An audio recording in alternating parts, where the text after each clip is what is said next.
In this video, I will be showing you how to uninstall uTorrent on Windows. So let's get started.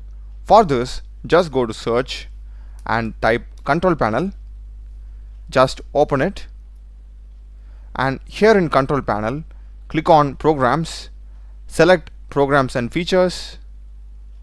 Here if you just search for U, we'll be having the uTorrent web.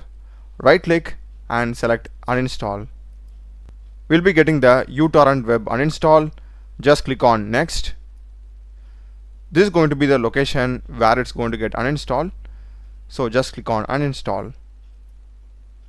Once it is done, just click on finish. As you can see here in control panel, we won't be having uTorrent anymore. That's the video, guys.